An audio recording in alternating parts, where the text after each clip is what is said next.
I joined the military in June of 1999, June 10th, 1999, which was also my graduation party. Why did I join? Because I never planned a future for myself.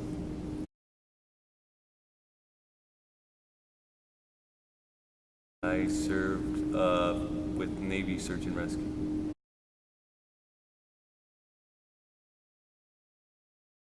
The best part was jumping out of the helicopters. The worst part was jumping out of the helicopters.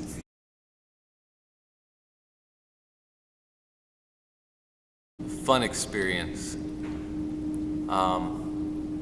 After going through it, I think boot camp was a fun experience.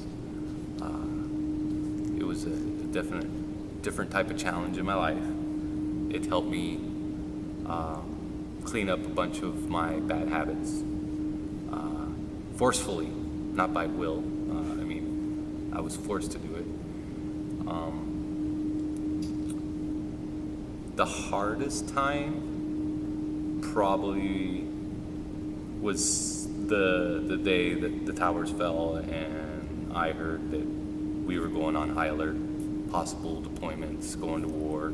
That was probably the hardest time. Because when I went in, that wasn't anywhere close to being even a reality. I went in the time of peace. Oh, nothing's gonna happen, but you join up and you join up under all conditions. It's kind of like getting married, for better or for worse. So, the scariest time. It probably won't sound scary to most people, but I flew for 4 hours with a helicopter that had a leaky fuel cell, and it leaked all over inside the cabin, and my oxygen level went way down.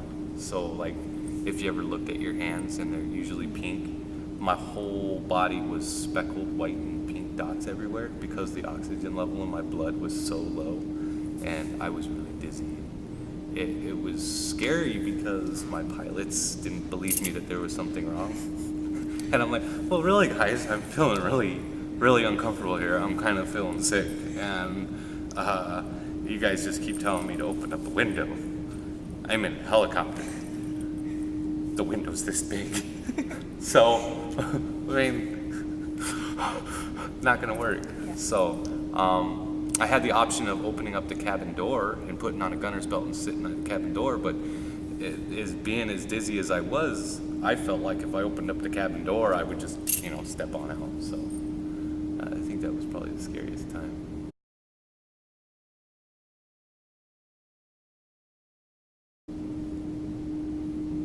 The being away from everyone having to start new so many times. You leave everything when you go to boot camp. That's number one. You meet all these guys or girls that were in your division, and then you guys get closer and closer and closer and closer for 16 weeks, and then you start again, and you're out this far, and then you have to. You meet the next group of guys or girls that you're with, and you get closer and closer over the next 2 months, closer and closer and closer. You guys make a bunch of friends, and then boom, it happens again. And then you go somewhere else, and then you meet another group of people, and then you working for another 4 or 5 months, and you're getting really close with these guys, and then you're this tight group of 10 or 15 people. And then it happens again, but this time you might be able to keep one of them with you, and then you go out to your main duty station where you meet a whole bunch of people, but this group doesn't like to get along with this group, and this group is this way, and this group is this way. They're not the people that you've been working with in the same job. They're X, Y, and Z. So now the group that you have is this little handful, and then even when you're there at your final duty station, you go out on these separate deployments with everyone else. Like, there's a boat So you go out with a boat, and that boat's got its own group of people. So you're like a little fly that lands on this group of people, and they're like, oh God, this is annoying. They're back again, you know? So I think emotionally, having to start over and meet people and create new connections over and over and over and over again was probably the hardest emotional thing. It was just, it's emotionally trying, having to continually like make work relationships and friend relationships, and you know, because you end up caring about all these people. Like, you know, you're this guy that you met 5 months ago, you know, a lot of them end up being godfathers to children, and best men at weddings, and you know, we're, you know, best buddies when we go out to the bar. I'm gonna watch your back, you're gonna watch mine. You know, and to have to keep redoing that, it's pretty hard to keep making connections like that. So emotionally trying, that's what I would say.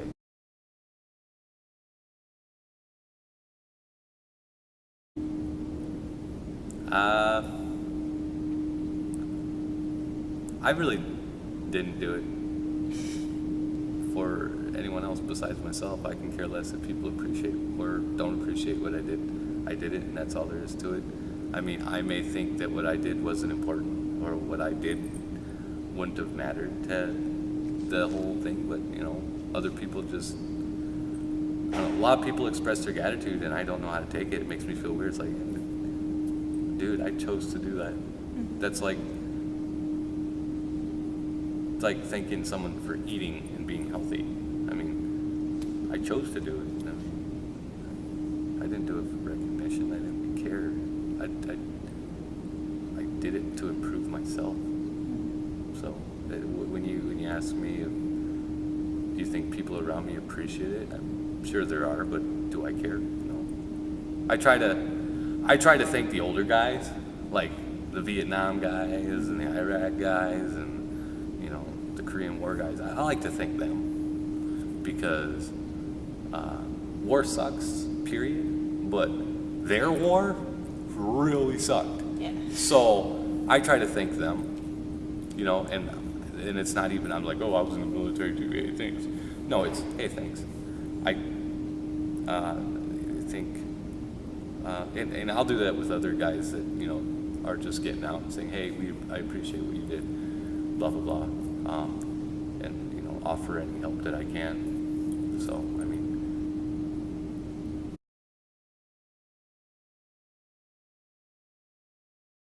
a couple of them. Other than that, no. I keep in contact with more people that I've met outside of the military than in the military. Here's the funny thing about being in the military, okay? I have two people from where I was stationed. We weren't stationed together. We were all in different squadrons. We all did different things, but we were all friends. We all hung out in the same places and did different things. Now, I still keep in contact with them via Facebook or whatever, you know.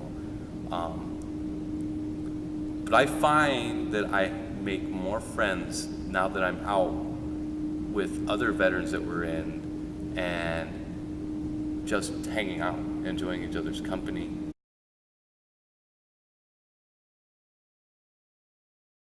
I'm like, it's nice, you know, if you're really interested in what I did, that's fine, but most often, you'll find military people just don't like talking about, I mean, at least I don't. I mean, I found that most military people just, if they're out, they're out. They either want to just keep moving on with their lives, or that stuff happened, they just want to forget it. And constantly being thanked kind of reminds you, it's not like, well, not everything's glorious, so.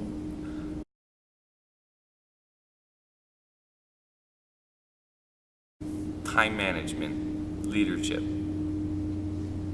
honesty, work integrity,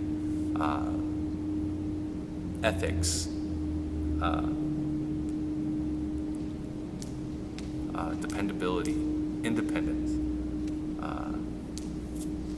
just being outright a good person.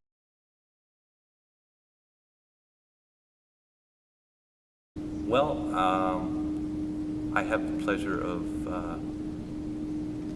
being in a role where I am only accountable to 2 people. I help out an entire district, and my expertise is sought after by the entire district for what I do, and I am able to instill all of my experiences, my life experiences, and the way I work and the attitude I have to work to the kids that I get to work with in theater. At this point, I'm pretty happy just being here, doing what I do, teaching kids everything about life every day, life lessons.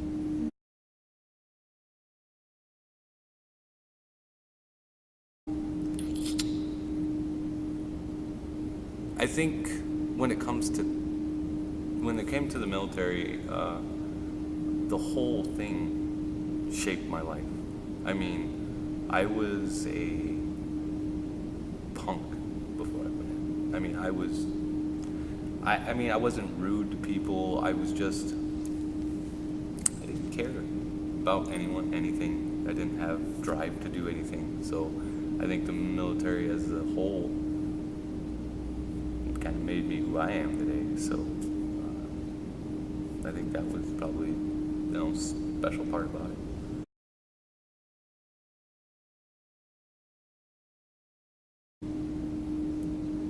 I think the military was because of where I was coming from and the experiences that I've had in my life, that there was no other way for the military to be but a positive experience.